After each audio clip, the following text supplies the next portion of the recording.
I'm in what looks like Egypt, and I've seen this before. I'm on a horse, on a sand dune, and I'm looking at the pyramids. Are you by yourself or are there others around? There is what feels like a woman, looks like a woman, on a horse next to me. Hmm. It's an all white horse, and she's dressed in white covering with white hair. Hmm. I'd like for you to look down at your feet. What do your feet look like? I'm wearing sandals. My feet are dark, quite large. Looking at your hands now. What do your hands look like? They're very large, muscular. Tell me more about what you look like. I'm seeing lots of hair on my arms. Hmm. Almost like if I have gorilla arms. I'm feeling my body. Tell me more. I think I'm an ape. Tell me more about this. I'm dressed in brown, brownish red covering, and there's something on my head, Let's see what's on your head. like a turban. Hmm. Moving forward. What happens next?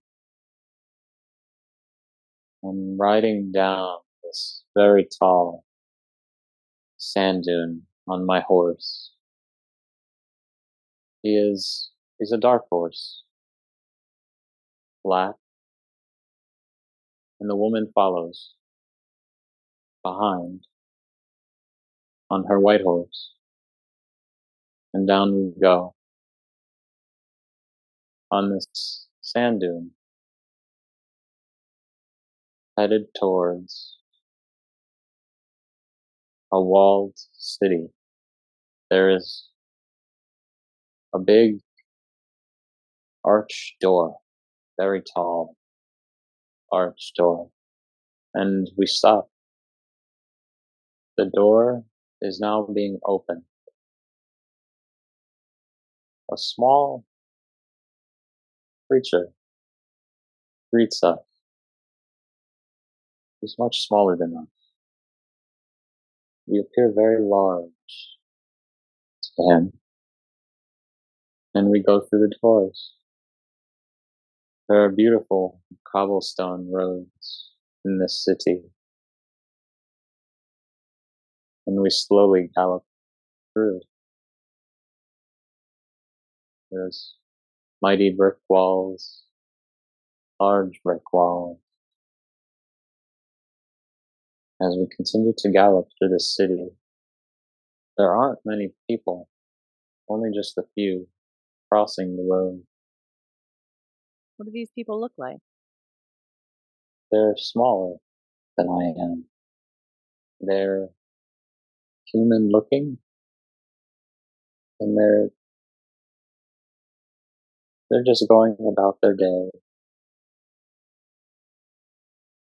I see a woman with a fruit basket on her head, and she's crossing the road, looking back at me, gazing upwards at me as I'm on my horse, amazed by my size, my stature, but not afraid. What I happens turn my next? gaze Yes. forward as we're still galloping. Me and this woman are side by side now, and we continue to go down this cobblestone road into what appears to be a town square. There are a lot more people now. They're just looking around, dealing with each other and selling their things that they have, their fruits, their beverages. It's quite impressive. So many people. They're not like me or this woman that I'm with. How so? Tell me more about this. They look human, but I appear and feel almost 4 to 5 times larger than them. And I observe What happens next? there is what looks like a palace where royalty would live Mhm. on the other side of the square where all the people are gathering. So we continue to make our way over around the square. We go around and we're stopping at the front of the stairs, very tall stairway. We get off our horses and we begin to walk up the stairs side by side. There are guards. These guards have their swords, their staff, and they stop us. They are dressed in armor, and they are very large. Not bigger than me, though. Not bigger than us. They are near the same size, but they look more human. I'm talking to them. I need to see the king, I tell them. They say, "What are you here for?" I say, "I just need to see the king. I have a message for him." They look over at the woman that I'm with, and they look over at me. They do not challenge anymore. They remove their staff, and they turn to the side and let us go. Continue to walk, man and woman, up these stairs of this temple-like palace structure, stone. Continue to walk upwards, and we reach the top of the stairs. And there is another set of guards. They are by the king's quarters. I again tell them I have a message for the king. They ask me, "What is your message?" I tell them I will not tell them. I will only tell the king. So they say, "If you must." And they let me move forward into the king's quarters. The king's quarters is very beautiful, very tall ceilings, beautiful arched brick and column. There's a beautiful water fountain in his quarters that I stand in front of. And he's on the other side amongst his tall throne. I must look up at him, but he too is not bigger than me. He's quite a fat man, actually. And he says, "I heard you have a message for me. What is it that you have to tell?" And I say, "Yes, indeed, I have a message for you, my king." I'm telling him that he must leave his city behind and leave his people behind. I tell him, "It has been chosen that I will rule this city and your people." He laughs. He thinks it's a joke. He says, "You take my city?" I tell him, "Yes, yes indeed. And I choose not to fight either. You will go quietly." What makes Something sense? changes Mhm. in his eyes. He becomes fearful. He sees something in me that is making him fearful. Even though I speak no words, he comes down of his throne, many steps down, and he begins to walk away around his water fountain, avoiding me, my lady, and I gaze at him as he walks to his guards and down the stairs to his people. And the guards stay. They do not fight. I look at his throne, and it is empty. And the woman says to me, "It is for yours to take. You are the chosen one." And who is this woman to you? And someone that I have done life with before, someone that knows me very well. I can feel their emotions and their excitement. She's emotional in a joyous way that this time has finally come. Moving forward, what happens next? I take the throne. I climb onto the throne and I take the seat tall in the room as she stands right by my side, as she has done many times before. She's beautiful. I see her face on now. She looks different than me, slightly smaller, very beautiful.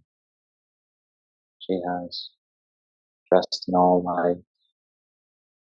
white hair, light in complexion, but tall. I'm now seeing mirroring the meeting quarters. Around the table is her and I'm standing as she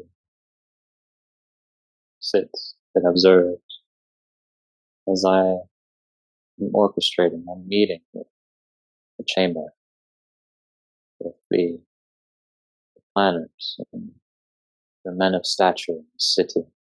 And they're telling me about how they rule the city and how they make it work, and I'm becoming frustrated. That's what I'm hearing. I'm telling them they've done this all wrong. They've done this all wrong. I can't believe what I'm hearing. They have no compassion for the people. We must change this, I say. But how, they say. And I tell them they will listen. And I go on to tell them that the man in charge of the roads in the city must begin to clean all the rubbish that he's left. We must start there. And the one in charge of the coin, I ask him, "Do you believe you have been fair?" He doesn't say a word. He bows his head. "You, in charge of the water, what have you done?"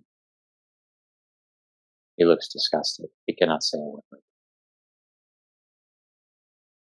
I can tell that so much greed and power has taken over the city, leaving the people to squander in the city square, wondering how they will live again tomorrow.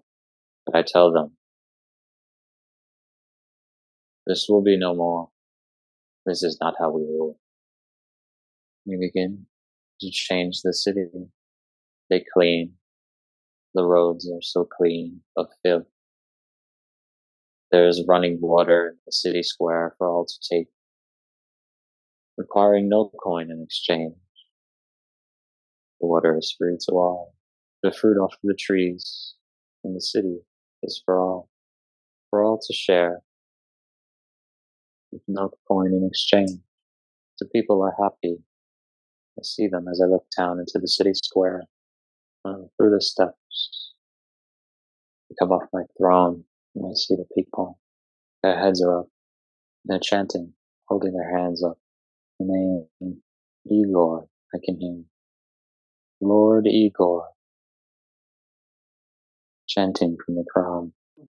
I go down to be with the people, to show them that we are all equal, that I am no better than them. And when I come peace, they welcome me. They thank me for releasing them from poverty. And I tell them, this city was always yours. I see that you are taking great liking to me, but the city is yours and I must go. You are free now. Manage the city amongst yourselves. And I go to my horse. The woman follows and get on our horses and we gallop away quickly through the open city doors with such joy in our hearts. I see. And where do you go? As we exit the city walls, we are now back into the desert. Mighty pyramids all around. Why do you go back to the desert and the pyramids? There are more people that need to be freed. There is a man running through the desert, waving his arms, trying to flag me down. He's quite afar, so I approach him on my horse. I ask him, my good man, what is your dilemma? He says, it's my family. We haven't had any food or water in days. Can you help us? I said, yes, I can help. Take me to your family. So we ride, man and woman, slowly. And I take this man and I put him on the back of my horse. I tell him, show me where it is your family is. We pick up speed and we go far. We go through the pyramids, right in between two pyramids, and we go through them, marveling at their stature. And on the other side, there's another small village. So we stop, we slow down. Their family, his family, he shows up, living in a tent, made of sticks and cloth. And he asks, sir, do you have anything you can give me? I beg of you. I tell him, all I have is this one apple in my saddlebag. He was grateful but sad because he has a family to feed. I was also sad after I saw him. So I told him, my good man, I will tell you this. Go and find me a pot. So he goes, he rummages through his small shelter, and he brings a pot. And I tell him, what is it you desire to eat for supper tonight? And he tells me, potato porridge he would love for him and his family. And I tell him to close his eyes and to picture this porridge in this pot. And the pot becomes heavy. He cannot believe there is so much disbelief and shock on his face. I tell him, now open the pot. He cannot believe what he sees. A nice brew smell of porridge comes from the pot. He nearly drops it. He's in such disbelief. He says, I don't know how to thank you. And I say, you do not have to thank me. You did all the work. We laugh. He's laughing between him and his family, his wife, his little boy. The little boy is in shock. He says, it's magic. I chuckle. And I tell him the power is within you. But I must go now. So I look at this woman. That feels like my wife, my partner in this world. She has never left my side. I tell her, you must go now. Continue on. There are many others. And she looks at me and she says, indeed, I know. And we continue on. What kind of being are you? I feel like an upright gorilla. Yeah. What about the woman, your She partner? is not. She's this mystical white being with white hair, not of the same species, not of the same kind of me. She has beautiful white hair, slender nature. You must free the people, that they know not that they are free.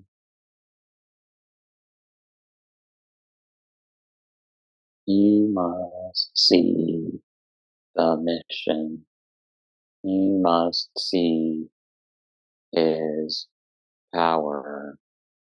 You must see his support. It is always there. Is there anything else that Chris needs to understand about that first experience he was shown today? People need to hear what he has to say. And was this a past life that he experienced, or was he shown this experience for Hmm. another reason? This was from the past. Let's see, and what was the lesson or message of that experience for Chris? What does he need to understand? Self-governance. The people must take their power back, but they cannot see it. You must show them. Is there anything else that Chris needs to understand about why he was shown that first experience today?